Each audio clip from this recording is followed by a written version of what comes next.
en otro proceso de síntesis de ARN. ¿Ok? Entonces, no sé si tienen alguna duda, hay alguna pregunta, todo bien, todo correcto, algo que no hayan entendido.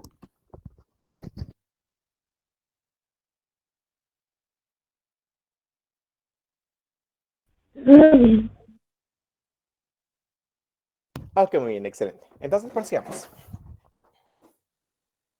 Ahora, ustedes dirán, pues el splicing está fácil, ¿van? Pues sí y no. ¿Qué pasa acá? Lo que pasa acá es que básicamente el splicing sí es fácil, pero sin embargo hay algunas cosas que tenemos que saber. Miren, aquí tenemos el ADN. Recuerden que a partir del ADN se forma el ARN. Ok, entonces cuando se forma el ARN, nosotros vamos a generar este ARN. O sea, si nos damos cuenta, aquí tenemos estos exones que después del splicing van a liberar los intrones y solo van a quedar los exones. Ok, hasta el momento bien, creo que vamos perfecto con esto.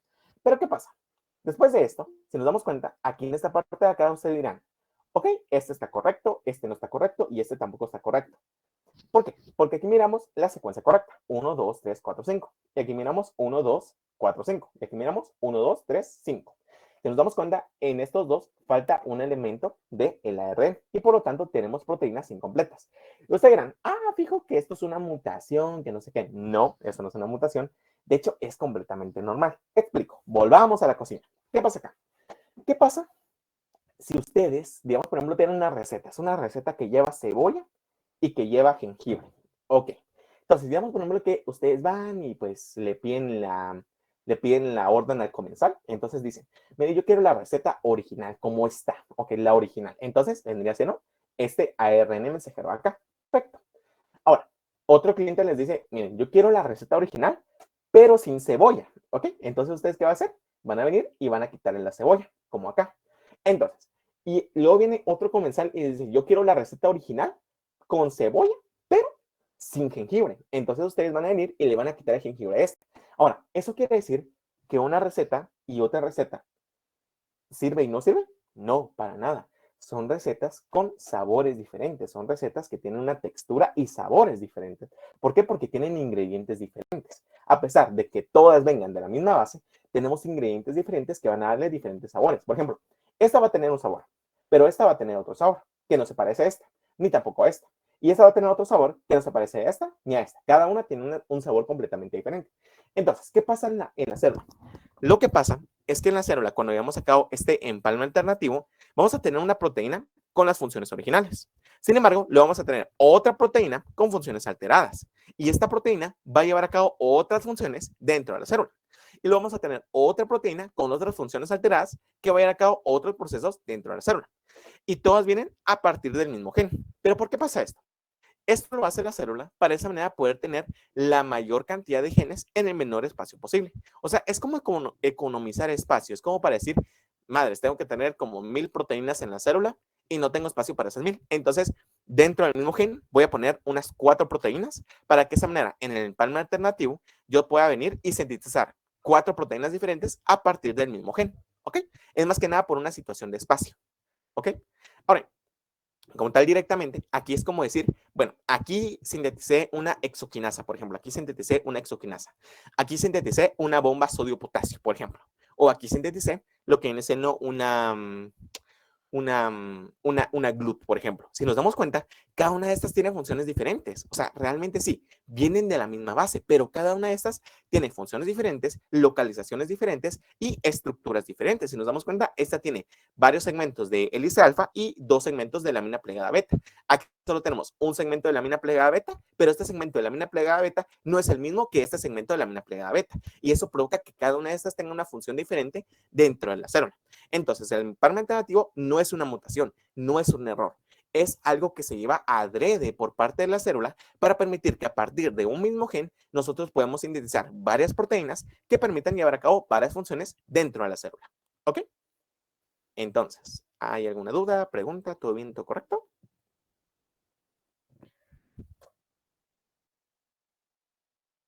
Ok, entonces eso nos va a llevar al siguiente segmento, lo que viene siendo el CAP y el POLIA, lo que viene siendo el paso 2 y el paso 3, ¿ok? Entonces, miren como tal. Como tal, directamente el CAP viene siendo conocido con el nombre de 7-metilguanosina, ¿ok? Es decir, este 7-metilguanosina, aquí se los dejo escrito, más que nada sirve para evitar la degradación del extremo 5' fosfato, ¿ok? Porque recuerden que el ARN mensajero, cuando entra directamente al citosol, no es como que se encuentre en la situación de, bueno, pues este lugar lo conozco, este lugar ya sé cómo es. No, este realmente entra a un lugar completamente nuevo y con diferentes cuestiones, provocando que en dado caso se llegue a dar el problema, puede provocar la degradación del ARN mensajero. Por lo tanto, el CAP o 7-metilguanosina ayuda a evitar la degradación directamente del extremo 5'-fosfato. Además de que el 7-metilguanosina también sirve para ser identificado por el ribosoma para empezar la síntesis proteica. Y luego tenemos el poli-A, que el poli-A es una policadena de nucleótidos de adenina, como dice su nombre, por eso es poli-A, por cadena de polinucleótidos de adenina. Lo que pasa acá es que también evitan la degradación, o sea que estos son como un casquete que evita la degradación de esta parte de acá, ¿ok? Es un protector, por así decirlo, ¿ok? Directamente como tal, esas serían sus funciones de ambos lados, ¿ok? Y directamente ya después de haber pasado por el splicing, el CAP y el poly-A, ya directamente tendríamos un ARN completamente funcional que puede ser utilizado para llevar a cabo procesos de síntesis proteica. Directamente se vendría siendo el ARN mensajero. Entonces, como tal, ¿hay alguna duda, pregunta, comentario?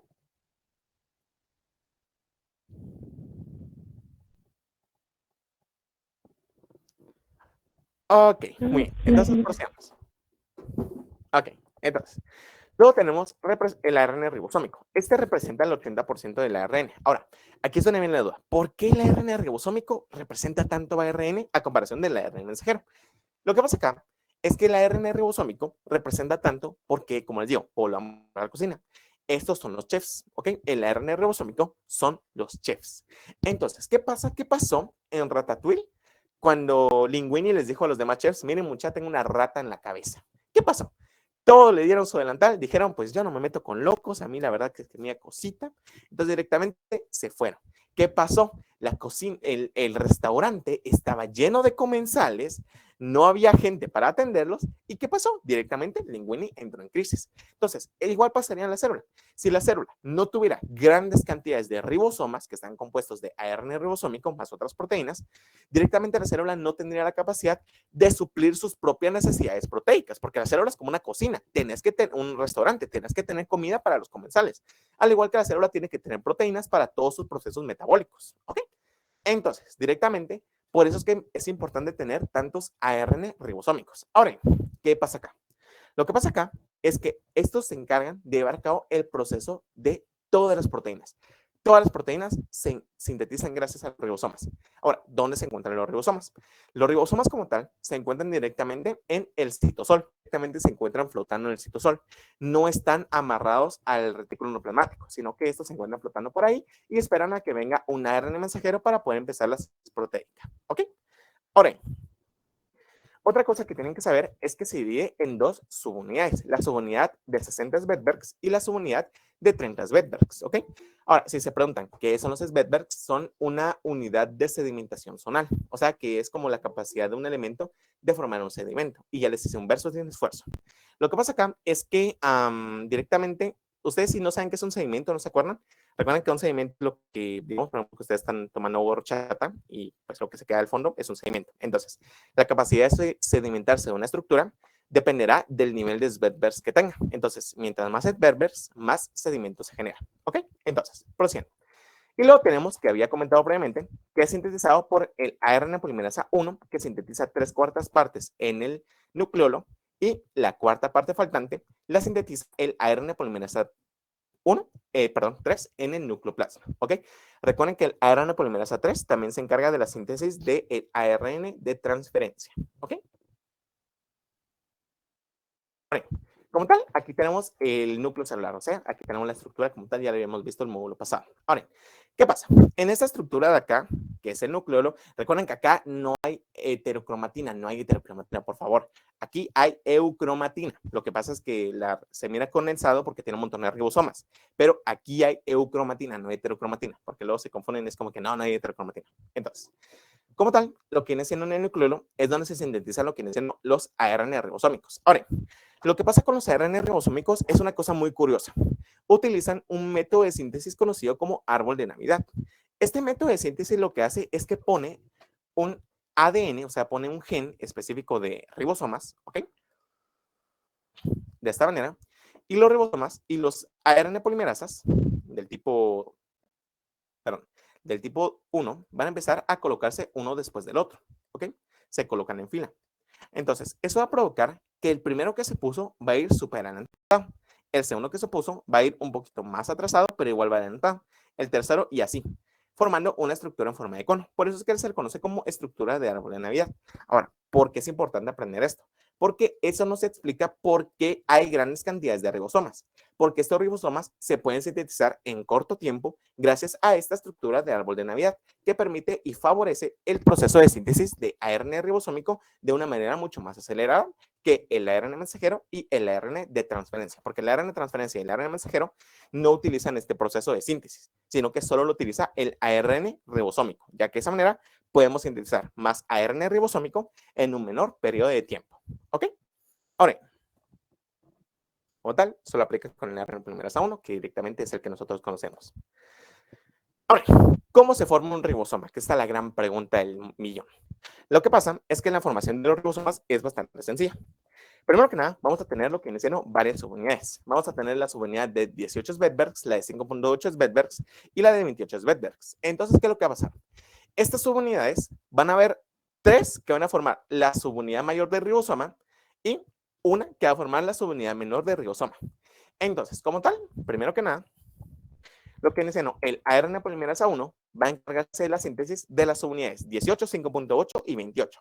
Ahora, estas subunidades van a pasar como un splicing a medias, porque sí, se van a eliminar segmentos inútiles como los intrones, ¿ok? Y solo nos van a quedar los segmentos útiles para la formación del ribosoma. Ahora, pero estos no se van a empalmar, o sea, no se van a juntar. Ahora, lo que va a pasar es que la subunidad 18 se va a ir por su lado, mientras que la subunidad 5.8 y la subunidad 28 van a quedarse unidas una con otra. Luego viene la subunidad tipo 5. La subunidad 5 también es sintetizada, pero esta no es sintetizada por el ARN polimerasa 1, sino que es sintetizada por el ARN polimerasa 3, que recuerden que también sintetiza el ARN de transferencia. Entonces, lo que va a pasar acá es que la subunidad 5 con la 5.8 con la 28 se van a fusionar. Muy a lo Power Rangers. Entonces, ¿qué es lo que va a pasar acá? Lo que va a pasar acá es que la 5.8, la 28 y la 5 van a unirse junto con proteínas ribosomales para de esa manera permitir la formación de nuestro ribosoma, ¿ok? Específicamente la subunidad mayor, ¿ok? Y luego la subunidad 18 se va a unir con otras proteínas ribosomales y de esa manera va a formar la subunidad menor del ribosoma, ¿ok? Entonces, 5.8, 28 y 5, subunidad mayor. 18 más proteínas ribosomales, subunidad menor, ¿ok? Entonces, ¿todo bien? ¿Todo correcto? ¿Hay alguna pregunta? ¿Hay alguna duda? Buenos días, dos cositas. Uno, ¿podrías revisar a la diapositiva anterior, perdón? Claro, con mucho gusto.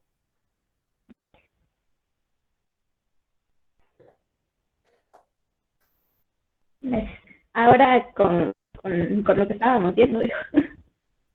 No te des pena. Lo siento. Y la 5.8, la 28 y la 5 sería menor. La 5.8, la 28 y la 5 son la subunidad mayor, mientras que la 18 es la subunidad menor. Ah, ok, es que como ahí está como mayor. No, no tengas pena, es que como el espacio no me permitía poner la flecha orientada directamente a lo que viene siendo la subunidad menor, pero para hacerlo más simple, la 5.8, la 28 y la 5 son la de color vino, mientras que la color piel es la 18. Ah, ok. Ok, ok, no tengas pena. ¿Hay alguna otra duda, chicos?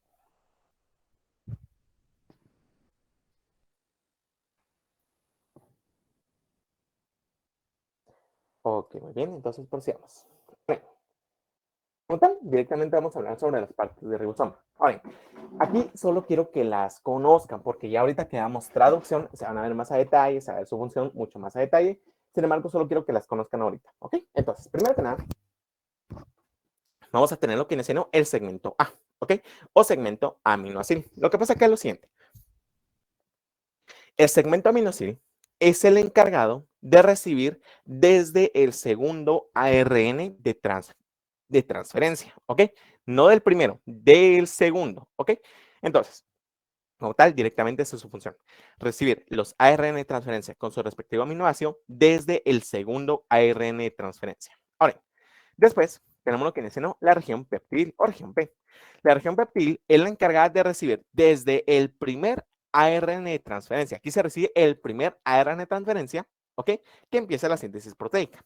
Además de que aquí es donde se reciben los ARN de transferencias del sitio A al sitio P. O sea, digamos, por ejemplo, entras al sitio A, luego pasas del sitio A al sitio P y el que está en el sitio P pasa al sitio E.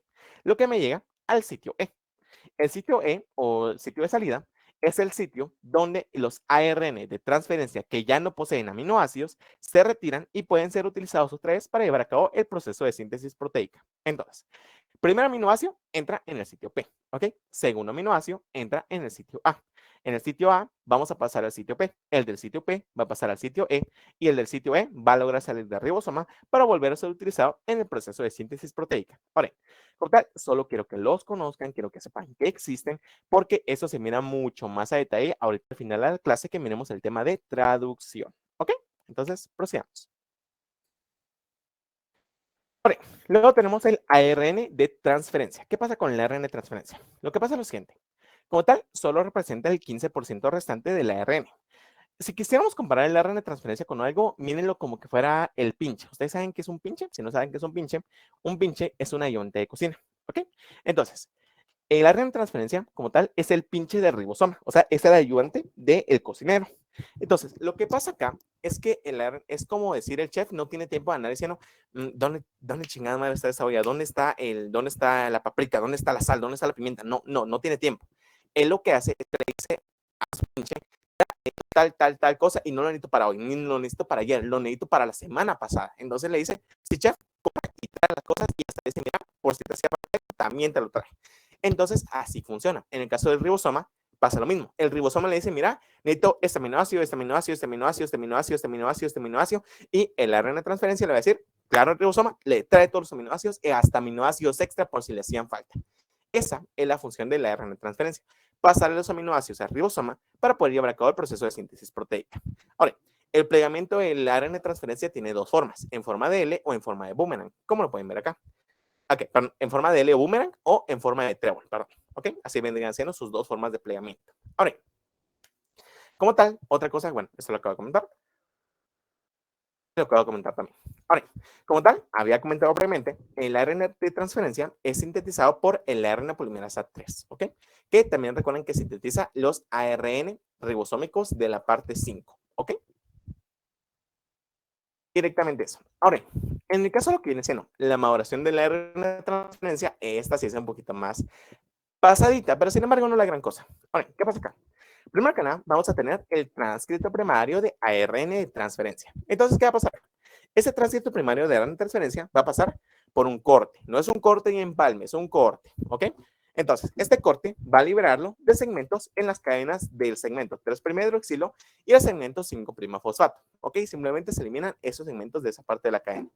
Posteriormente, pasamos por un splicing o un corte y empalme. Entonces, acá lo que vamos a eliminar son segmentos internos de la cadena de ARN de transferencia, como lo podemos ver acá.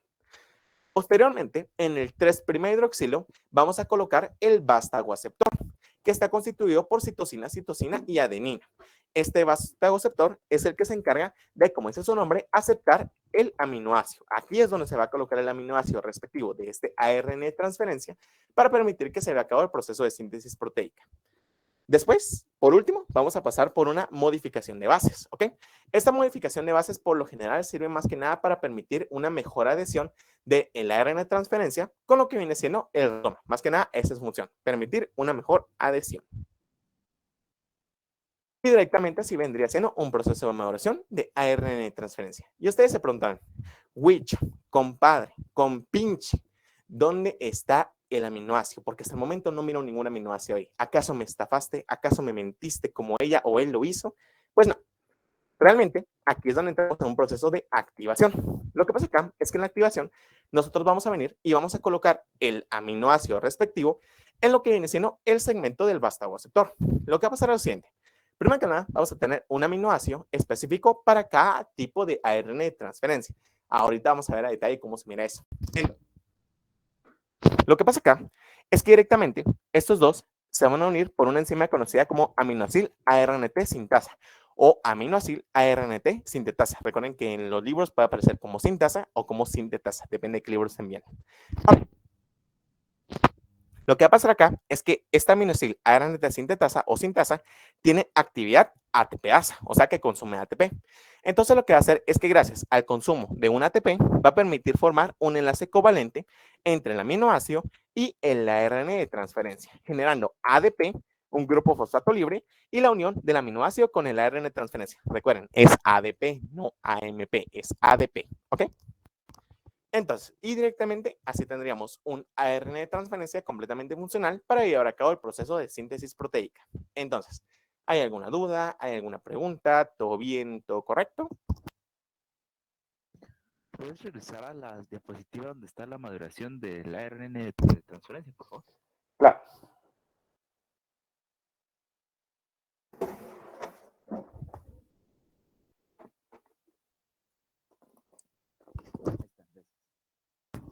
Ok, compañeros, ¿hay alguna otra pregunta? ¿Hay alguna duda, pregunta, comentario?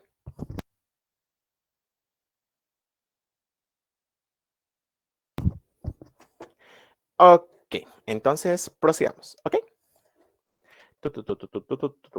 Ok. Bien, vamos a hablar sobre las partes del ARN. Miren, hay varias partes, pero sin embargo, por ejemplo, el bucle D, el bucle timina pseudoracilocitosina guanina o el bucle variable no lo preguntan nunca. Lo que les van a preguntar es el anticodón y lo que viene siendo el vástagoceptor. Ahora, el vástagoceptor realmente lo único que tienen que saber es la composición, o sea, que está compuesto de adenina, citosina, citosina, y también de que posee un aminoácido, que está unido de manera covalente. ¿Ok? Ahora, el anticodón este sí se lo tienen que saber, este es muy importante. ¿Por qué? Aquí tenemos un ARN mensajero. Aquí miren acá. Entonces, este ARN mensajero, lo que pasa es que tiene que ser complementario en relación al anticodón, que el anticodón es esta parte de acá. Entonces, aquí si nos damos cuenta, se cumple la norma. Citosina con guanina, guanina con citosina, y aquí debería haber una guanina para complementarse con citosina, pero ahí voy a explicar cómo funciona eso, porque pues eso tiene otra ley que hay que entender para poder entender qué pasa acá. Entonces, como tal, lo único que tienen que saber es que el anticodón tiene que ser complementario con esta estructura acá que se le conoce como codón. Ahora, ¿qué es un codón? Un codón es una combinación de 3 bases nitrogenadas que codifican un aminoácido. Por ejemplo, estas 3 bases nitrogenadas pueden codificar, por ejemplo, a la alanina. Otras 3 bases nitrogenadas pueden codificar a la metionina. Otras 3 bases nitrogenadas pueden codificar a la valina. Y así con cada uno de los tipos de ARNs. ¿Ok? Entonces, directamente, perdón, así con cada uno de los tipos de aminoácidos. ¿Ok? Entonces, directamente, como saben, un codón codifica a un anticodón y viceversa. ¿Ok? Y así es como se sabe qué tipo de aminoácido se utiliza para llevar a cabo el proceso de síntesis proteica. ¿Ok?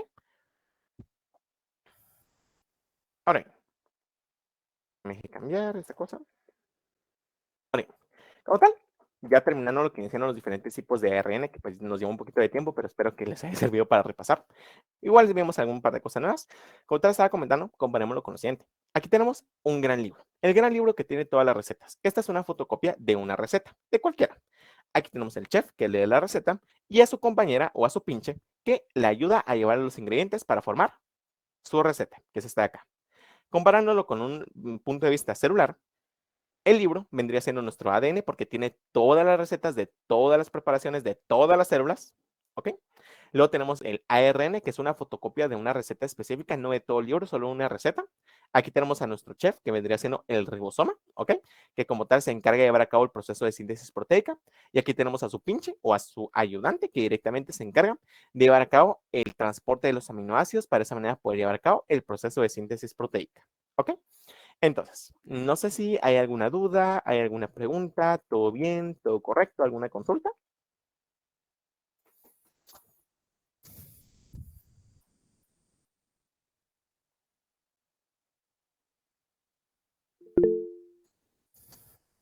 Ok, muy bien. Entonces, ahorita sí, ya podemos pasar por el proceso de la transcripción, ¿ok? Porque ahorita ya comprendemos muchas cosas. Ahora, como tal, ¿qué es la transcripción? El proceso de transcripción es el proceso por el cual nosotros a partir del ADN podemos formar un ARN. La transcripción aplica para los diferentes tipos de ARN, ya sea ribosómico, de transferencia o mensajero. Sin embargo, en la universidad más que nada se maneja la transcripción del ARN mensajero. Solo quiero que lo sepan porque es como, ok, este mismo proceso se aplica para los diferentes tipos de ARN, sí y no, porque el ARN mensajero tiene unas cosas que no tiene el ribosómico y otras que no tiene el ARN de transferencia. Así que realmente depende de qué tipo de ARN estamos manejando, que directamente se va a hablar de ese tipo de transcripción. Ahora, todo lo que voy a explicar de aquí en adelante es del ARN mensajero, ¿ok? Porque es el más importante y es el que preguntan siempre en exámenes, ¿ok? Ahora, como tal, el proceso de síntesis de ARN mensajero siempre se va a llevar a cabo en dirección 5'-fosfato, 3'-hidroxilo, porque aquí las ARN polimerasas son iguales que las ADN polimerasas, que recuerdan que las ADN polimerasas solo podían poner en el extremo 3'-hidroxilo. Igual pasa con las ARN polimerasas, que solo pueden colocar en el extremo 3'-hidroxilo, solo pueden llevar a cabo el proceso de síntesis así. Entonces, como tal, les van a poner una pregunta de este estilo en el examen. ¿En qué direccionalidad se lleva la síntesis de ARN? Le van a poner en dirección 5', 3'. O también la otra opción que les pueden poner a la siguiente. ¿En qué direccionalidad se lleva a cabo el proceso de lectura para la síntesis de ARN? Ahí la cosa cambia porque le están diciendo lectura, no síntesis. Entonces lo que van a poner es en dirección 3', 5', porque la lectura es 3', 5' y la síntesis es 5', 3'. ¿Ok? Ahora, igual aquí lo explico para que también lo puedan ver. Ahora, como tal, directamente vamos a pasar con las fases de la transcripción. Ahora, primero que nada vamos a pasar por la iniciación. Entonces, ¿qué pasa en la iniciación? Lo que pasa acá es que primero que nada, antes de empezar la iniciación, tenemos que conocer lo que iniciaron los centros promotores o también conocidos como sitios promotores. Los sitios promotores son lugares que le dicen al ARN polimerasa dónde llevar a cabo el proceso de síntesis proteica, o sea, dónde inicia el proceso de síntesis de ARN, dónde inicia el gen que tiene que utilizar para poder llevar a cabo la síntesis de un ARN. Esos centros promotores sí son identificados fácilmente por lo que inician el ARN polimerasa. Y ya después de haber identificado los promotores le indican dónde se lleva a cabo el proceso de síntesis de ARN. ¿Ok? Ahora, como tal, directamente cómo funciona. Primero que nada, hay que hablar sobre lo que menciono los diferentes tipos de sitios promotores. Como tal, hay diferentes tipos en relación a los diferentes tipos de ARN, el ARN mensajero, el ARN de transferencia o el ARN ribosómico. Ahora, se tienen que aprender cuáles. No se aprendan ni los de transferencia ni los ribosómicos. Esos no importan, esos son inútiles. Apréndanse los de ARN mensajero, porque eso siempre los preguntan. Apréndanse la CGBox, la CatBox y la TataBox, que son los relevantes y son los importantes, ¿ok? Así que pues apréndanse esos de ahí. Entonces, el CGBox está a menos 90 nucleótidos, el TataBox está a menos 25 y el CatBox a menos 75. Ahorita voy a explicar de dónde sale ese menos, porque muchas veces como que, ¿menos qué? ¿Menos papas, menos cebollas, menos tamales? No, realmente ahorita explico como tal, pero sí, estos tres apréndanse. No se aprendan ni los de ARN ribosómico ni el ARN de transferencia, eso no importa.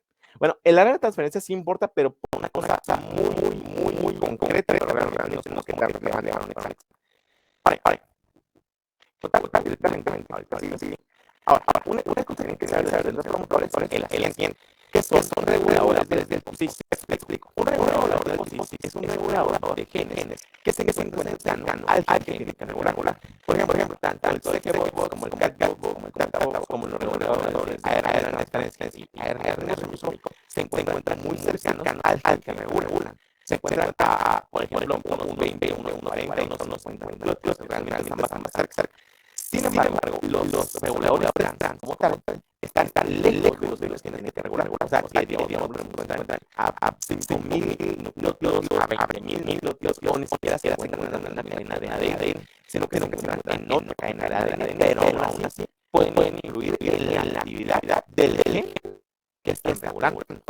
Entonces, esa es la gran diferencia entre reguladores y reguladores trans. Los cis están aquí, no es bravo, pero los trans están lejos y realmente, a pesar de estar lejos, pueden regular el gen.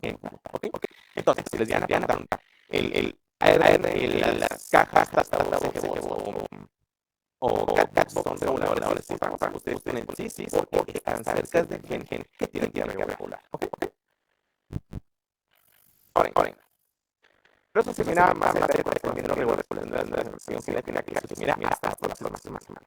Ahora, como tal, directamente, vamos a ver sobre que no, una cosa muy importante. Primero, este más uno que es representa. El ADN viene de un plano cartesiano, ¿ok? En el caso de la síntesis de ARN, viene de lo que para plano cartesiano. Lo que pasa es lo siguiente: en este plano cartesiano, cualquier plano, vamos a tener una secuencia positiva y una secuencia negativa, ¿ok? Entonces, el primer nucleótido que yo te escribe va a ser el que determina la selección positiva. O sea, todos los que van de acá a acá, para acá, o sea, desde el número para acá, son positivos porque forman parte del ARN que se va a escribir. O sea, son parte del gen que forma el ARN que se va a escribir. Mientras todo lo acá, que está por acá, que está para atrás, viene en el plano todo o sea, todo lo forma parte del ARN que se va a escribir. Ok. Hay formas para llamar esto. Primero, en la negativa se le conoce como negativo, se le conoce como agua. Arriba, eso lo van a poner en un libro, ¿ok? O muchos de los de educación nacional. Y luego lo que tiene que todo lo no para parte del ARN. Pero sí, directamente se va a escribir, viene siendo agua abajo y viene siendo lo positivo. Entonces, yo les dijera, ahora, como tal, las CGBOS, la ClatBox y la ClatAbox que están a menos tanta nucleótidos que vendrían siendo agua arriba o agua abajo. Como tal, es más una que tienen menos, una cantidad de menos, que no es porque tengan carga, sino que simplemente es por la orientación. Entonces, aquí la orientación dice que es negativa y por lo vendría siendo agua arriba. Ahora, por ejemplo, este sí es un ejemplo que se bastante. En el caso de los promotores del ARN en transferencia, la caja B, por ejemplo, es positiva. Por lo tanto, la caja B del ARN de transferencia viene siendo agua abajo. Es un ejemplo realmente es muy puntual, es el que de la caja, pero sin embargo, para el sirve para el proceso. Ahora, como tal, aquí lo que pasa es que vamos a tener diferentes tipos de caja. Recuerden que tratamos a menos de 5 mío. Lo que pasa acá es que primero que nada se empieza a leer la CGB. La CGB le va a decir al ARN en polimerasa que el primer nucleótido que tiene que escribir está de esta posición, no nucleótidos adelante. Luego se va a encontrar con la carga le va a decir que el primer nucleótido que tiene que escribir está en esta posición, perdón, 75 nucleótidos adelante. Y por último se va a encontrar con la carga. La carga está a 25 nucleótidos adelante. Y ya cuando encuentran esos 25 nucleótidos, va a decir, bueno, empezamos a proceso de transcripción. ¿Ok? Por eso decir menos promotores, porque son como guías, porque son como señalizaciones de transcripción que se dice para dar una serie. ¿Ok? Entonces, todos salieron en esto. ¿Hay alguna duda? ¿Hay alguna pregunta? ¿Todo bien? ¿Correcto?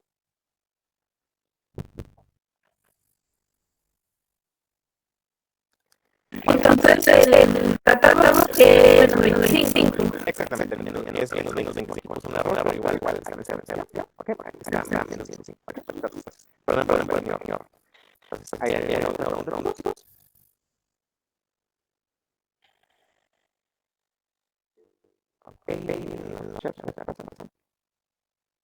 Con gusto, compañero. Ok, repetirlo de abajo. Excelente. Ahora, lo que decimos en agua arriba, ok, eso es todo lo que digamos. Miren como decían. Entonces, este número uno es el número que se va a escribir. Voy a hacer los acá. Entonces, este número uno es el primer número que se va a escribir. Entonces, lo que pasa acá es que todo lo acá va a ser, por ejemplo, más 2, más 3, más 4 y así. Mientras que todo lo acá va a ser menos 1, menos 2, menos 3, menos 4. Como digo, como un plano cartesiano, pero siempre ser 0. ¿Ok? Entonces, aquí lo que vamos a hacer es que todo lo que sea antes del primer número que se escribe, porque aquí es este. Es el primer número, tío, que va a permitir la formación de un ARN. ¿Ok? Aparte de acá. Aquí tenemos un ARN completamente formado desde este segmento hasta este segmento. Esto es lo que forma el agua abajo. Mientras todo lo acá que no forma parte de la formación del ARN. Miren acá, aquí no es como que yo vaya a no pasa. Realmente no es lo que estoy haciendo, es venir y formar un ARN a partir de este segmento acá. Entonces, todo lo forma parte del ARN hasta antes de ser, se lo va a hacer como aguas arriba. ¿Ok? Aguas arriba por acá, y abajo por acá, porque esto está antes, lo que está antes de la RNA que se va a transcribir, es aguas arriba, y la esta después es el cono de la RNA va a transcribir, es agua abajo. ¿Ok?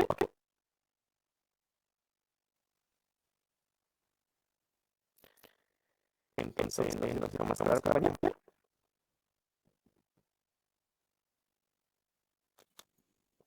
Con gusto, ya no para servir. ¿Ok? Entonces, prosigamos, voy a borrar esto de acá. Excelente. Esa. Como tal, ¿cómo funciona el proceso de iniciación? Porque ahorita me tiene todos los neuronos de motores, pero como inicia la iniciación, valga la redundancia. Entonces, lo que hacemos es lo siguiente. Primero que nada, tenemos que identificar el ARN. Entonces, lo que vamos a hacer es que aquí directamente vamos a poner a la tabla que se recuerden, en menos 25, menos 90, menos 25. Entonces, lo que vamos a sacar acá es que acá el factor TFF2D. O sea, tiene un nombre, ¿no? El factor de división, etcétera, pero solo el nombre TFF2D. El TF2D va a identificar que el sensor motor. Ahora, el TF2D no se puede unir directamente al sensor motor. Entonces, lo que hace es que va a llevar a su compañero, el TF2A. El TF2A permite la unión del TF2D al sensor motor. Entonces, luego, posteriormente, van a llamar lo que se inicia el factor TF2D, que posteriormente el factor TF2B va a llamar a dos amigos, lo que es el ARN polimerasa 2 y el factor TFF. Ahora, ¿cuál es la función del TFF2B? El TFF2B llama a estos dos funciones del TFF2B. El TFF lo que hace es que permite la unión del ARN polimerasa al ARN. Entonces, cuando no se une el ARN, vamos a llamar a otros dos factores. Lo que es el factor TFF, que llama también el factor TFH. Ahora, la función del TFH es llevar a cabo actividad en ligasa. Recuerden que la actividad de ligasa quiere decir que va a llevar a la cadena de ADN. Y el que regula esa actividad en ligasa es el factor TF2E, que es su compañero que vino anteriormente, que es este acá. El factor TF2E regula al TF2H para que de esa manera su actividad helicasa sea regulada.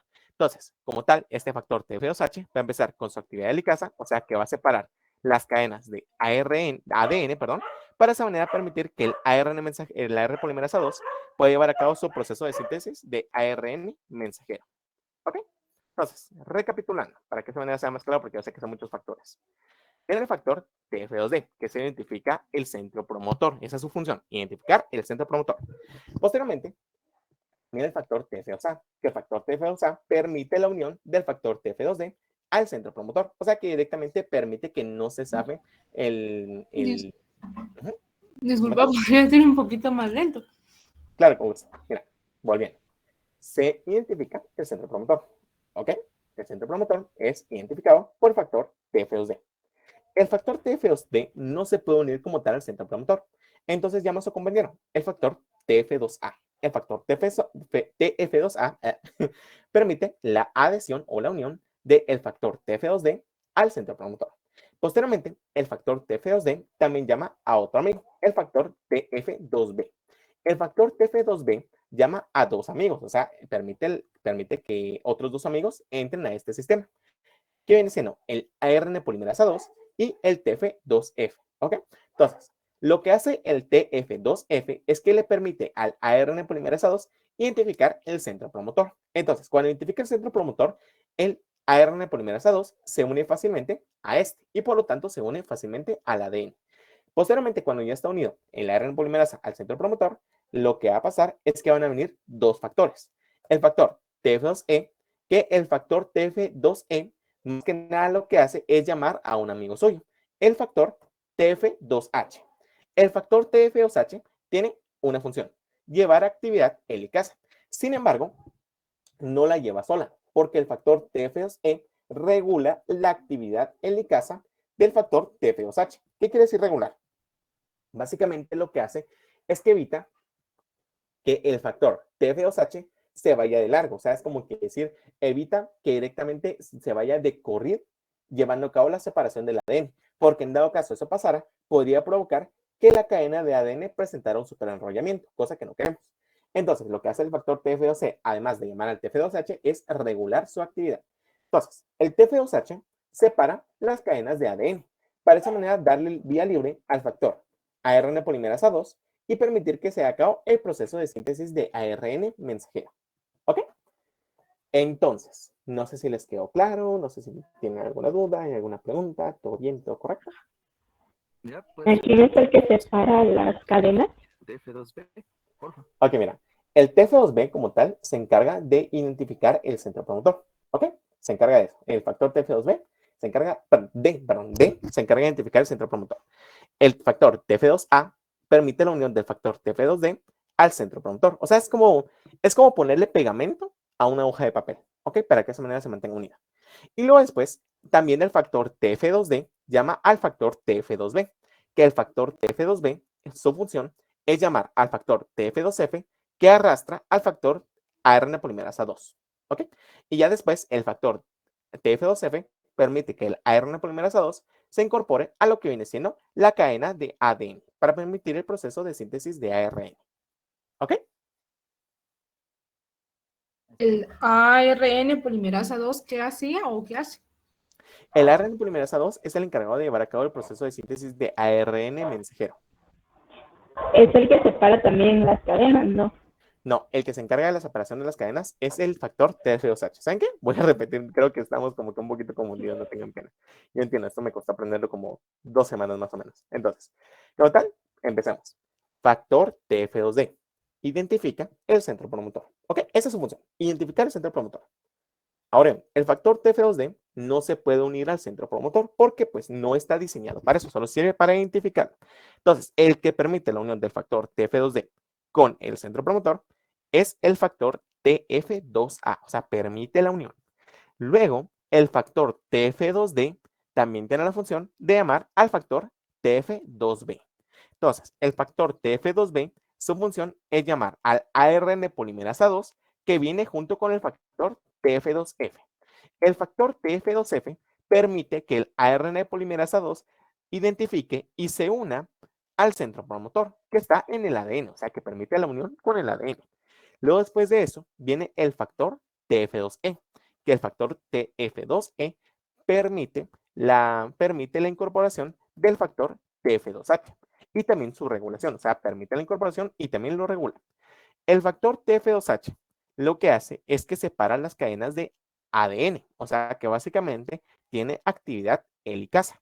Entonces, esto lo que hace, al separar las cadenas, es que permite que el ARN polimerasa 2 prosiga con el proceso de síntesis de ARN mensajero. ¿Ok?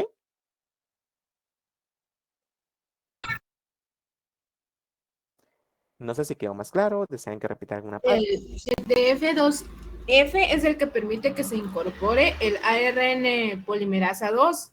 Exactamente, el factor TF2F permite la incorporación del ARN polimerasa 2 al centro promotor. ¿Y qué dijiste del ARN polimerasa 2? Que sigue la síntesis de qué? El ARN polimerasa 2 es el encargado de la síntesis de ARN mensajero.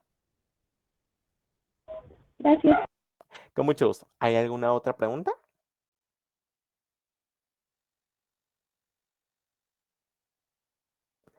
Ok, muy bien. Entonces partimos. Bueno, aquí tengo todo escrito. Entonces, directamente, pues como tal, ese es el proceso. Ya saben cómo funciona cada uno de estos. Ahora, nota y ojito con esto. Esto solo aplica con el ARN del tipo mensajero. O sea, solo aplica con el ARN mensajero, porque en el caso del ARN ribosómico o en el ARN de transferencia son otras cosas, son otro rollo lo que hay que trabajar. Así que realmente no aplican con esas. Pero sin embargo, si están hablando de ARN mensajero, aquí se aplica esa función. ¿Ok? Y todo solo para que pase esto. O sea, todo eso para que pase esto. Solo para empezar el proceso de la síntesis proteica. Ustedes dirán, ala, y esa es la iniciación, entonces, cómo sigue la elongación? Pues miren, irónicamente, la elongación es fácil. La elongación es exageradamente fácil, les explico. Lo que pasa es que la elongación es básicamente la capacidad de la RNA polimerasa de llevar a cabo la incorporación de los nucleótidos, o sea, empezando desde el primero hasta el último nucleótido que se quiere incorporar. Entonces, lo que pasa acá es que nosotros vamos a llevar a cabo un proceso de síntesis entre 5'-fosfato y 3'-hidroxilo para permitir que de esa manera se incorporen lo que son los no nucleótidos y terminemos con una cadena de ARN completamente funcional. ¿Ok? O sea, pre-ARN como tal, porque aquí solo se sintetiza el pre-ARN mensajero o transcripto primario de ARN mensajero. Recuerden, la síntesis es en dirección 5', 3', lectura 3', 5', y recuerden que siempre utilizamos las leyes de complementariedad, o sea, adenina, con timina, citosina con guanina, guanina con citosina y uracilo con adenina, porque recuerden que el ARN, como cualquier tipo de ARN, lleva a cabo la incorporación de uracilo a su estructura, porque el ARN no posee timina, solo posee uracilo, ¿ok? Entonces, si miran timina, siempre cámbienla por un uracilo, ¿ok? Entonces, no sé si les quedó claro la elongación.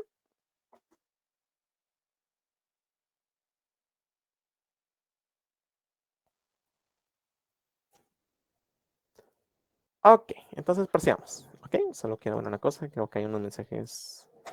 Aquí no hay mensajes. Ok, entonces procedemos. Bueno, entonces, como tal, directamente vamos a empezar con el proceso de terminación. El proceso de terminación es sencillo.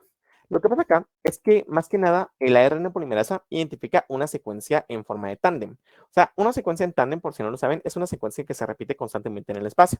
O sea, es como decir timina, timina, timina, timina, timina, timina, timina, timina, timina, timina, timina, timina, timina, timina, timina. O sea, básicamente es eso. Es una secuencia que se repite constantemente en el espacio del ADN. ¿Ok?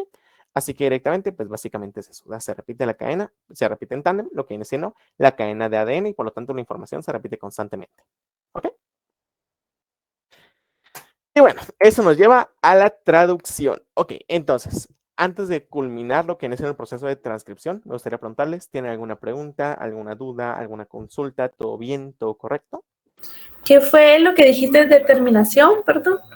La terminación, básicamente, el ARN polimerasa reconoce una cadena en tándem, una cadena que se repite constantemente.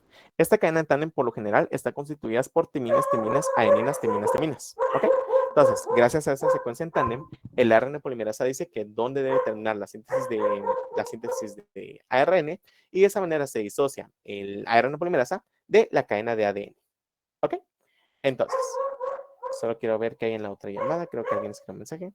¿Podría repetir el proceso de elongación? Ambas llamadas piden repetir el proceso de elongación. ¿Ok? Entonces, voy a repetir el proceso de elongación. Explico. Lo que pasa es que en la elongación, básicamente después de la iniciación, el ARN polimerasa está firmemente unido a la cadena de ADN. ¿Ok? Ahora, como tal, lo que pasa acá es que directamente nuestro ARN polimerasa va a empezar a llevar a cabo una lectura de la cadena de ADN en dirección 3', 5'. Para esa manera poder llevar a cabo un proceso de síntesis de ARN en dirección 5', 3'. Recuerden que la síntesis se lleva a cabo por medio de las leyes de la complementariedad, o sea, como lo pueden ver acá. Solo quiero que se mire esto de acá. Ok, solo voy a esperar que se reinicie la animación para que esa manera lo puedan ver. Entonces, acá, esta de rojo es la cadena de ADN, esta de azul es la cadena de ADN. Entonces, en el ADN nos va a decir timina. Entonces, nosotros lo tenemos que completar con adenina. En el caso del ADN nos puede decir guanina y lo complementamos con citosina. Aunque también nos podría decir citosina y lo complementamos con guanina. Y luego en el caso del ADN, la única variación que hay entre el ADN y el ARN es el uracilo. Entonces, aquí, en un proceso de replicación de ADN, pondríamos adenina con timina. Pero como es un proceso de transcripción, no de replicación, entonces lo que vamos a hacer es que vamos a poner una timina donde debería haber, perdón, un uracilo donde debería haber una timina. ¿Ok? Entonces, es lo único que tiene que variar. La síntesis, recuerden que aquí, este vendría siendo el extremo 5' fosfato de este lado y este vendría siendo el extremo 3' hidroxilo de este lado. En el caso del ADN, sería al revés. Este vendría siendo el extremo 3' hidroxilo y este vendría siendo el extremo 5' fosfato. Y como la direccionalidad va en ambos lados para allá, o sea, para acá, lo que va a pasar es que aquí se va a considerar que va en una dirección de síntesis de 5', 3', y aquí va en una dirección de lectura de 3', 5'. ¿Ok? Y de esa manera se acaba el proceso de elongación. Entonces, no sé si hay alguna duda o pregunta.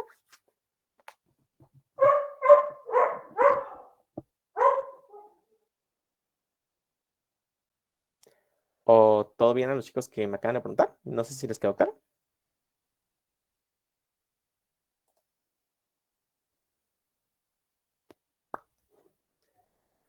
Ok, muy bien. Entonces, procede. ¿Ok? Más resumido, ¿qué es la elongación? Ok. Ok, como tal, la elongación solo simplemente es, como dice su nombre, es el alargamiento de la cadena de ARN, o sea, de la incorporación de nucleótidos a la cadena de ARN. O sea, es eso, el alargamiento de incorporación de nucleótidos a la cadena de ARN.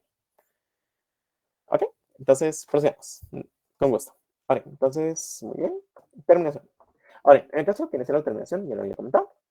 Y bueno, terminamos con lo que necesito, la traducción. Que la traducción es un parque de diversiones. Créanme que la traducción es sencillísima. Entonces, ¿qué pasa? La traducción, como tal, la traducción es la capacidad del ribosoma para poder interpretar la información que está en el ARN mensajero y poder llevar a cabo el proceso de síntesis proteica. Básicamente, lo que pasa es que el ribosoma empieza a leer los codones que se encuentran en el ARN mensajero para de esa manera poder llamar a los ARN transferencias y que estos tengan los aminoácidos respectivos para poder empezar el proceso de síntesis proteica. ¿Ok? Entonces, eso básicamente es la codificación, directamente la interpretación de la información del ARN mensajero para de esa manera poder llevar a cabo el proceso de síntesis proteica. ¿Ok? Ahora, como tal una cosa, ¿cómo codificamos cada aminoácido? Lo que pasa acá es que cada ARN mensajero tiene un codón específico para cada aminoácido. ¿Ok? Entonces, cada codón específico va a representar un aminoácido específico. Por ejemplo, aquí tenemos el UUU que representa a la fenilalanina. Aquí tenemos el UUC que también de la fenilalanina. Aquí tenemos el UUA que interpreta el de la leucina, el AUC, el de la isoleucina. Aquí tenemos los de la valina, la alanina, la treonina, pronina, serina, histidina, asparagina, glutamina, glicina, serina, arginina, etc. ¿Ok? Ahora, ustedes dirán, Wicho, me tengo que aprender todos esos aminoácidos. Les recomiendo el nombre, solo el nombre apréndanse. Por ejemplo, el nombre y el diminutivo. Eso sí es muy importante porque no les va a servir para biología, pero les va a servir para química, así que apréndanselos. Entonces, ¿qué es lo que va a pasar acá? Lo que pasa acá es que en biología los más importantes son este de acá, el AUG, el UA, el UAG y el UGA. Estos son importantísimos, muchachos. ¿Pero por qué? Porque el del AUG, además de ser el de la metionina, es importante porque es el que inicia toda la síntesis proteica.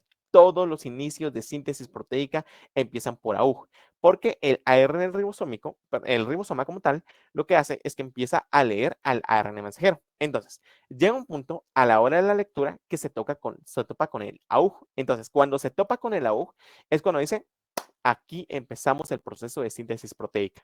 ¿Ok? Esa es la función del AUG. Es el codón de iniciación de la síntesis proteica. Y luego tenemos el UA, el UAG y el UGA, que estos también son importantes que se los aprendan, porque cada uno de estos codifica la finalización de la síntesis proteica. ¿Ok? Ahora, como tal, directamente esa vendría siendo la función de cada uno de estos. Como tal, esos son los importantes, son los relevantes que se tienen que aprender.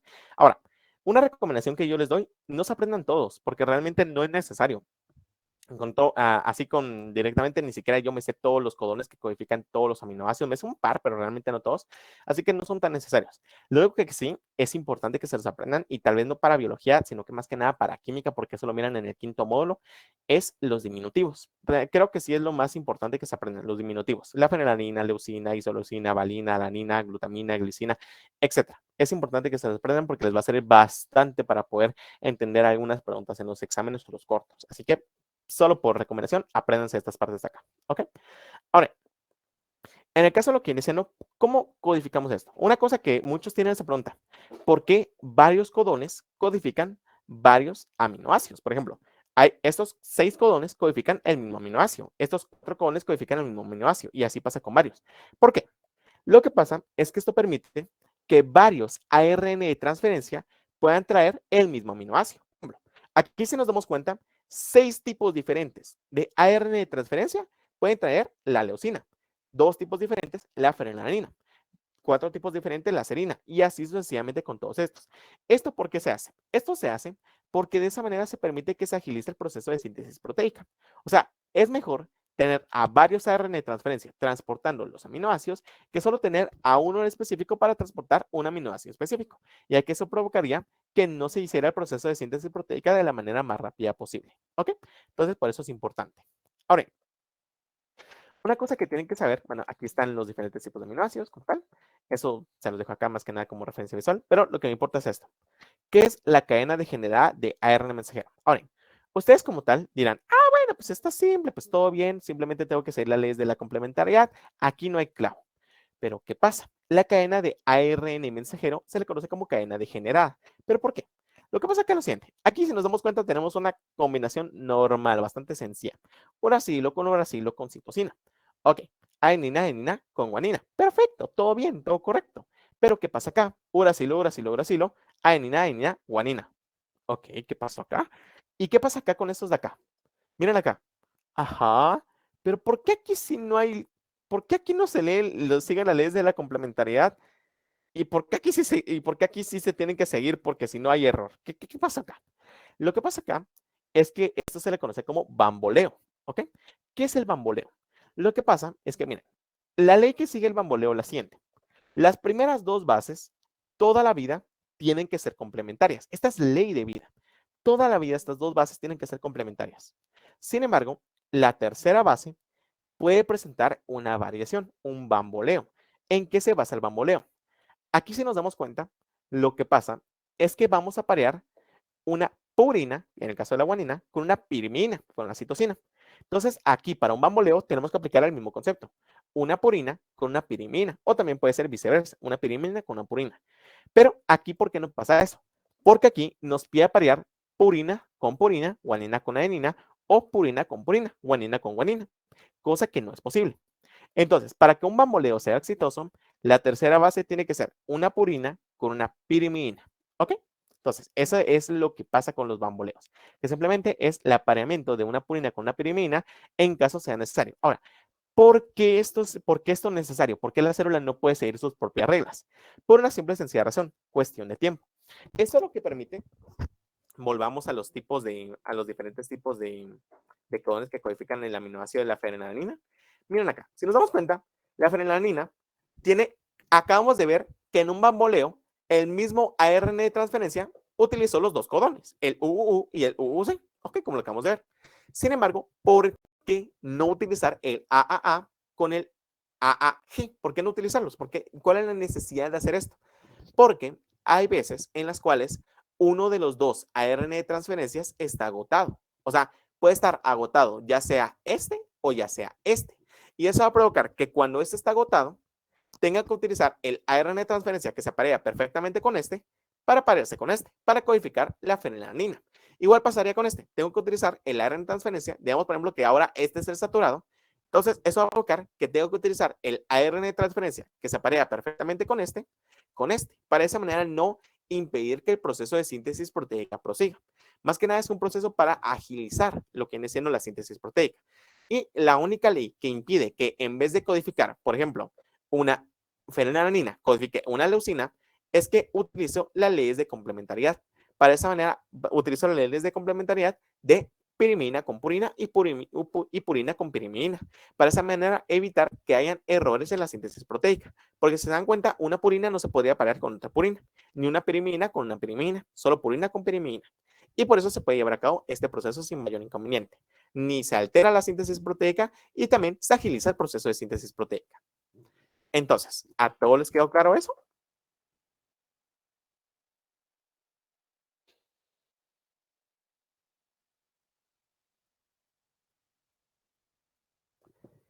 ¿Hay alguna duda? ¿Hay alguna pregunta? ¿Todo bien?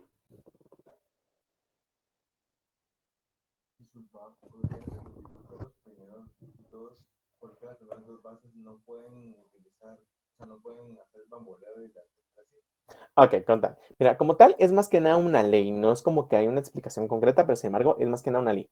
Porque esta ley impide que nosotros tengamos lo que viene siendo variaciones. Porque mira, si yo cambiara esta base, por ejemplo, cambio esta A por una O, vamos a regresar en la tablita. Cambio esta A por una O, cambio en la primera, cambio en la primera la A por la O. Entonces sería el UUC, sería UAC. Ok, entonces vamos a venir, vamos a buscar el UAC. En vez de codificar la fenilalanina, codificaría creo que es treonina, ¿ok? Entonces codificaría lo que mencionó la treonina. Si nos damos cuenta, aquí estoy cambiando tirosina, está la tirosina, perdón. Entonces, directamente si nos damos cuenta, lo que estamos haciendo es que estamos cambiando directamente el aminoácido como tal. Porque si te das cuenta, estas mismas tablas como tal, solo toman en cuenta el primer y el segundo, la primera y la segunda base nitrogenada. Y la tercera es como bastante variable. Mira acá, el U. Aquí tenemos la C y la U, C y U. Pero el tercero no nos dice nadie cuál debería ir, ¿ok? Entonces, como tal, es bastante variable. Y como tal, eso provoca que lo que viene siendo los primeros dos sean mucho más fijos y mucho más necesarios para el proceso de síntesis proteica que el tercero. Solo que el tercero sí siempre tiene que seguir la ley de fijo, tiene que ser una purina con una purina y una pirimina con pirimina, perdón, una purina con pirimina y pirimina con purina. No puede ser purina con purina ni pirimina con pirimina, ¿ok?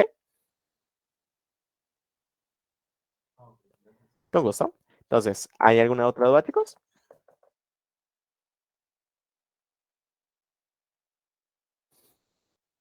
Ok, muy bien. Entonces, prosigamos. Ahora, como tal, ¿cómo son los pasos de la traducción? Explico. Primero que nada, vamos a pasar por la iniciación. Lo que pasa acá es que la subunidad menor va a identificar a nuestro ARN mensajero y a empezar, a empezar su lectura en la dirección 5', 3'. ¿Por qué 5', 3'? Porque recuerden, el 5' tiene el CAP, que el CAP también sirve para identificar el lugar donde inicia el proceso de síntesis proteica. Entonces, aquí empezamos a leer. En un momento nos vamos a topar con el AUG, que recuerden que el AUG es el lugar, es el codón que representa la iniciación de la síntesis proteica. Ahora, aquí se nos damos cuenta, ya el AUG es identificado por lo que menciono un respectivo ARN de transferencia. ¿Ok? Entonces, aquí es identificado fácilmente. Ahora, si nos damos cuenta aquí, ya habíamos visto elementos que habíamos manejado a lo largo de la clase, pero luego miramos estos dos elementos extra. El factor de iniciación eucarionte 1 y el factor de iniciación eucarionte 2. ¿Ok? Entonces, lo que pasa acá es que estos factores, más que nada, permiten estabilizar la subunidad menor del ribosoma junto con el ARN de transferencia a el ARN mensajero. Ahora, cuando se identifica el AUG, directamente estos también mandan una señal para que venga la subunidad mayor. Y la subunidad mayor viene junto con el factor de iniciación eucarionte 2. Esto lo que hace es que directamente se forma un enlace provisional. O sea, la subunidad mayor y la subunidad menor están unidas de manera provisional, no están unidas de manera fija. Entonces, lo que va a pasar acá es que nuestro factor de iniciación procarionte 2, si nos damos cuenta, trae lo que viene siendo un GTP. Entonces, este GTP lo que va a pasar es que se va a hidrolizar, liberando energía. Esta energía liberada lo que va a provocar es que todos los factores de iniciación se vayan, ¿ok? Y también provoque la unión fija de la subunidad mayor con la subunidad menor. Y de esa manera se permita el proceso de la síntesis proteica gracias a la lectura de la ARN. Bueno, una cosa que tienen que saber es que el factor, el que tiene mayor actividad dentro del proceso de la estabilización, es el factor de iniciación eucarionte 1, perdón, porque el factor de iniciación eucarionte 1, perdón, se me fue. El factor de iniciación eucarionte 3 es el que se encarga más que nada de la estabilización, mientras que el factor de iniciación eucarionte 1 no tiene tanto más que nada una función de estabilización, o sea, sí favorece y apoya en la estabilización, sin embargo, su función más importante es la regeneración del factor de iniciación eucarionte 3. O sea, esa es su función principal del factor de iniciación eucarionte 1, porque el 3 se encarga de la estabilización, mientras que este se encarga medianamente de la estabilización, pero también se encarga de la regeneración de este. Ahora, el factor de iniciación eucarionte 2, ese se regenera por sí solo, porque también tiene actividad ATPasa. Recuerden que si es ATPasa, tanto puede fosforilar como puede desfosforilar. ¿Ok? Entonces, ¿a todos les quedó claro la iniciación o desean que la repita?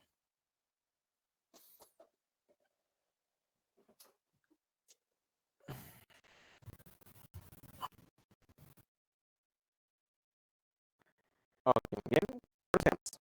Entonces, como tal, aquí, bueno, una cosa que también voy a comentar, pero bueno, había comentado antes. Directamente recordemos que aquí iniciamos el proceso de síntesis proteica, siempre como tal, empezamos con el primer ARN de transferencia en el sitio P, que eso lo habíamos mencionado previamente. Entonces, aquí estaría el sitio E, aquí estaría el sitio A, y aquí está el sitio P que va en el medio.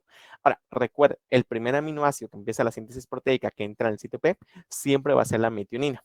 Ahora, todo proceso de síntesis proteica empieza con metionina, pero no todas las proteínas tienen metionina. Sé que parece contradictorio, pero explico. Lo que pasa es que las proteínas, después de haber pasado por el proceso de iniciación de la síntesis perdón, de la síntesis de proteínas, lo que pasa es que después pueden pasar por un proceso de maduración en el cual pueden perder ciertos aminoácidos. Entre esos aminoácidos, muy comúnmente siempre está la metionina. Y eso provoca que que generalmente hay proteínas que no tienen metionina a pesar de que todas inician con procesos de síntesis incorporando metionina. ¿Ok? Entonces, procediendo. Bueno, luego seguimos con la elongación. Aquí no le puse título por accidente, pero seguimos con la elongación. Entonces, nosotros ya tenemos lo que menciona nuestro respectivo ARN de transferencia con su respectivo ARN mensajero y su respectivo ribosoma. Entonces, todo bien. ¿Qué es lo que va a pasar? Lo que va a pasar es que tiene que entrar otro ARN de transferencia. Entonces, lo que va a pasar es que vamos a jalar GTP y como el ribosoma de por sí tiene actividad ATPasa. Bueno, es GTPasa, pero pues ya saben que si lleva ATPasa también aplica con el GTP. Entonces, lo que pasa acá es que este GTP se va a hidrolizar, liberando energía. Cuando se libera esta energía, lo que va a pasar es que va a permitir la incorporación del ARN de transferencia nuevo, obviamente siguiendo las leyes de complementariedad. Miren, U, A, U, G, C. ¿Ok? Entonces, se sigue la ley de la complementariedad. En este caso, se mete una isoleucina. Entonces, lo que va a pasar acá es que una cosa que quiero que miremos es que aquí tenemos el grupo amino. Aquí está el segmento amino, aquí está el segmento carboxilo, aquí está el segmento amino y aquí está el segmento carboxilo. Están en ese orden. Entonces lo que va a pasar es que se va a formar un enlace covalente entre el grupo carboxilo del primer aminoácido y el grupo amino del segundo aminoácido, gracias a una enzima conocida como la peptidiltransferasa, que a la hora de llevar a cabo el proceso libera una molécula de agua. Entonces, lo que va a pasar acá es que después de llevar a cabo este proceso, o sea, este enlace, vamos a disociar o vamos a eliminar el enlace covalente que existía entre el vastadoceptor y el aminoácido, provocando que el aminoácido se una directamente al otro aminoácido y el vastadoceptor quede libre. ¿Ok? Como lo pueden ver acá. Eso va a provocar un proceso conocido como translocación, que también consume GTP. O sea, lo que vamos a hacer es que vamos a mover el codón que está en el sitio P al sitio E y el codón que está en el sitio A al sitio P. ¿Ok? Entonces, se consume ATP, GTP, perdón, se acaba el proceso de translocación. El que está, como estaba comentando, en el sitio P pasa al sitio B y el que está en el sitio A pasa al sitio P. Eso lo que va a provocar es que este ARN de transferencia que no posee aminoácido pueda salir fácilmente del ribosoma y pueda volver a ser activado gracias a lo que viene siendo la ARNT sintetasa. ¿Ok? No, aminosil ARNT sintetasa, perdón. Y directamente se acabó lo que viene siendo el proceso de elongación. ¿Ok? Entonces, ¿hay alguna duda, chicos? ¿Todo bien? ¿Todo correcto? ¿Algo que deseen que repita? Disculpa, ¿podrías repetir desde la parte en la que mencionas al peptidil transferasa? ¿Cuál es su función ahí, por favor? Claro, con mucho gusto, no tengas pena. Ahora bien, como tal directamente, ok. Lo que pasa acá es que la peptidiltransferasa es una enzima que se encarga de llevar a cabo un enlace covalente, ¿ok? Recordemos, siempre se va a llevar el enlace covalente entre el segmento. Ajá, aquí tenemos el segmento carboxilo, aquí tenemos el segmento amino, ¿ok? Entonces vamos a unir el segmento carboxilo con el segmento amino del aminoácido, ¿ok? Ahora, como tal, directamente aquí lo que pasa es que se forma un enlace covalente entre estos dos y se libera una molécula de agua gracias a la peptidiltransferasa. Esa es su función, unir aminoácidos por este enlace conocido como enlace peptídico. Otra cosa que se me olvidó mencionar y ahorita aprovechando la pregunta, es que recuerden que siempre, toda la vida, las proteínas que se generan, siempre la el primer segmento que va a estar fuera del ARN es el segmento aminoácido, o sea, el segmento N. Por eso es que cuando nosotros ya hemos sacado un proceso de síntesis proteica y tenemos una secuencia N terminal, se le conoce con ese nombre, N terminal, porque está en el segmento que posee el grupo amino. Mientras que acá sería el segmento C terminal, que aún se encuentra dentro del ARN ribosómico o lo que es el ribosoma. ¿Ok? Entonces, es una cosa que quisiera aclarar de una vez para que cuando estén viendo el proceso de transferencia de la proteína hacia lo que viene siendo el ribosoma, hacia lo que viene siendo el retículo plasmático rugoso, sepan por qué está en el segmento N, porque siempre el segmento N es el primero en salir en el proceso de síntesis proteica. Ahora, después de haber utilizado la peptidiltransferasa, no sé si quedó claro.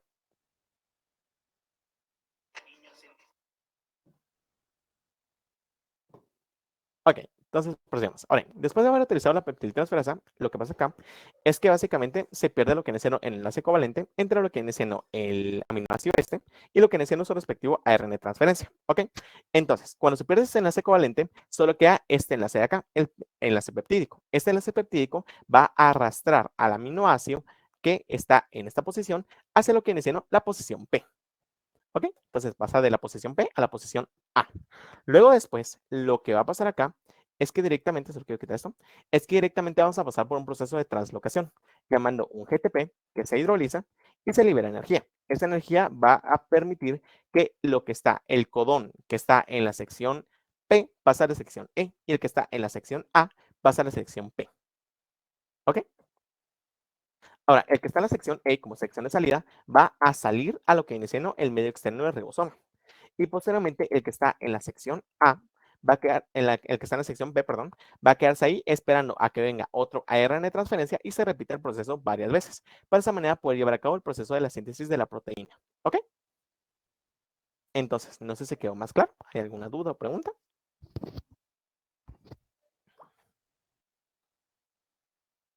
sea que por ese proceso se van a ir acumulando aminoácidos hasta que se forme la proteína completa. Exactamente. Gracias a ese proceso nosotros vamos acumulando aminoácido tras aminoácido tras aminoácido para de esa manera poder llevar a cabo la formación de una proteína completamente funcional y completa.